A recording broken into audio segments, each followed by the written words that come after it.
Today I'm going to be cleaning up my own car, which I haven't been able to wash for about a month and is probably as dirty as it's actually ever looked. I'm going to be using the help of some products which have been previously sent by brands to get my honest thoughts on too.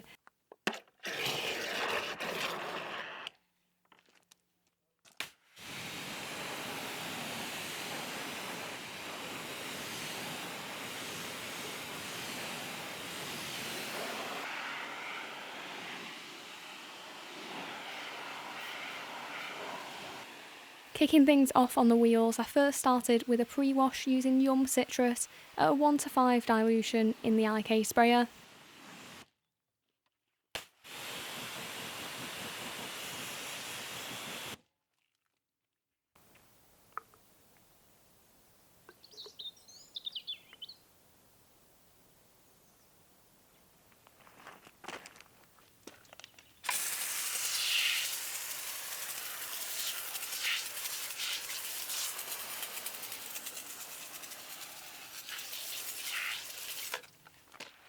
I then followed up with a 1:50 ratio of the Garage Therapy wheel shampoo in my IK foamer, and I also popped a little bit of that in the bucket as well to lubricate the mitt and brushes that I was using too. I almost exclusively used this product on my own vehicle, as they were coated with the Garage Therapy wheel coating roughly 18 months ago, and the Chimero top coat was added to them about 8 to 9 months ago. I don't tend to use this product when I'm dealing with very stubborn brake dust on really filthy wheels, but for well-maintained alloys and tyres this product works really well as it's very well lubricated, so minimises the risk of any marring during this stage, and foams up well, making it a nice product to work with.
I then pre-washed the panels using the Yum Citrus again at a 1:5 dilution, and I first started by layering this over the lower sections but then pretty much covered the whole car, as with being a relatively short vehicle it does tend to get covered in traffic film when driving on the motorway.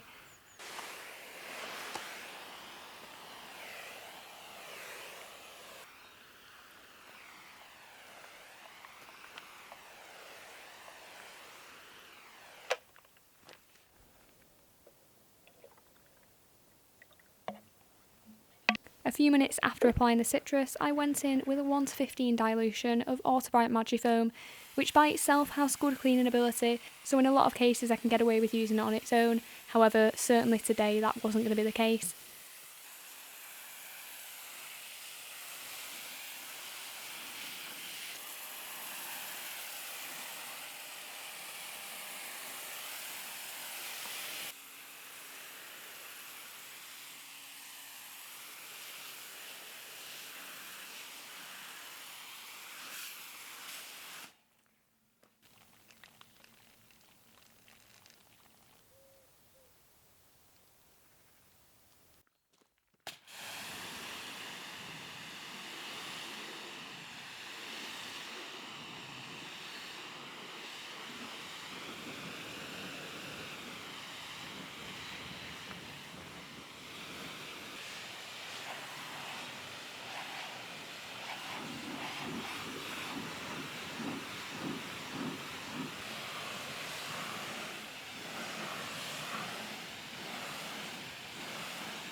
For the contact wash, I'm using Shana Gloss Matter, and I put a 1:9 ratio of this in my foam lance, applied it to the vehicle, and then popped a little bit in a bucket as well. This is my preferred contact washer method on softer paintworks or corrected vehicles, as I really do think it minimises the potential for swirl marks, as it offers quite a lot more lubrication.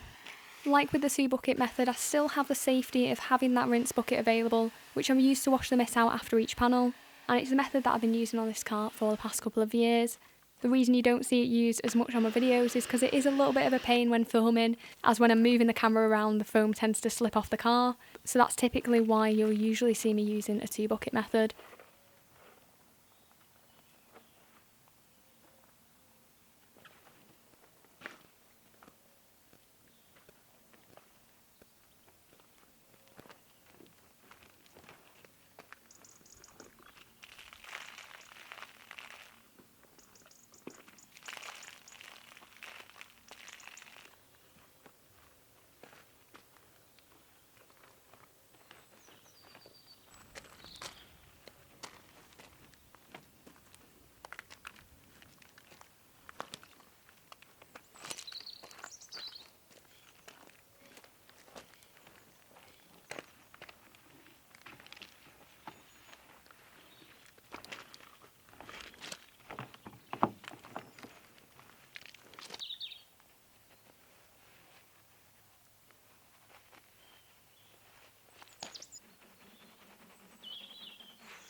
I also just wanted to include a couple of shots here to show you how the Garage Therapy coatings are doing on the paintwork. About 9 months ago I applied Garage Therapy Cerberus to this car, and about 5 months ago I applied the Chimera top coat. The coating is sheeting the water nicely, but I do reckon it's probably due for a decontamination wash fairly soon, particularly with the amount of miles that I've been covering recently.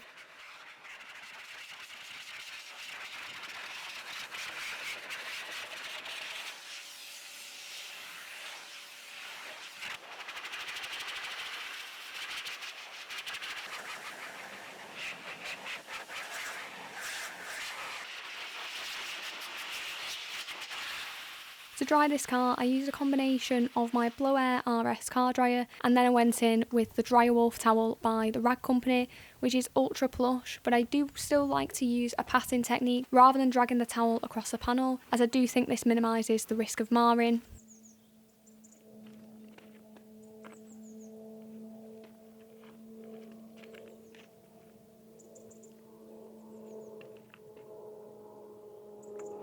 I've had the Soft 99 Glaco DX coating on my car for the past few months, and it is performing very well, but it's taken a little bit more of a hit recently as I've been driving in some pretty bad weather. So in order to maintain that, I've been using the Soft 99 Glaco cleaner, which is a hydrophobic glass cleaner that just adds a little bit more protection, and it's something that I like to apply every second or third wash to keep that protection nice and fresh and make the coating last a little bit longer as well. I followed a similar approach on the paintwork as well by topping up the protection using Spitfire Collection's Ceramic 1 Detailer. I've really been enjoying using this recently. It's nice and easy to use, offers some really nice water behaviour, and definitely boosts the gloss as well.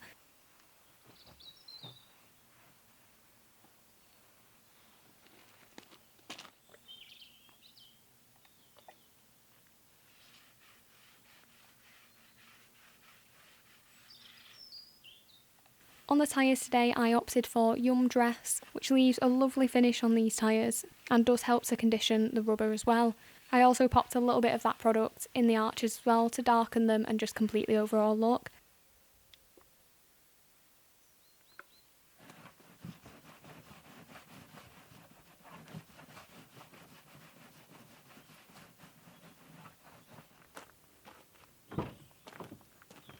I also haven't had the opportunity to clean the interior of my car for the past month or so, and I thought it'd be a good opportunity to show you my routine here too.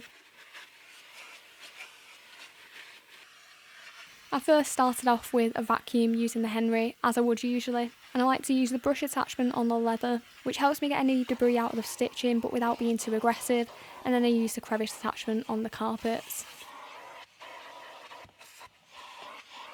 On the plastics, door shuts and glass, I use Absolute Rinseless by P&S at a 1 to 128 dilution, I really like this for just quickly wiping down interiors, which aren't too dirty and just have a bit of light dust and fingerprints. It's very economical, doesn't leave any residue behind, and doesn't really have much of a scent at this dilution, so I'm free to add in an air freshener if I want to.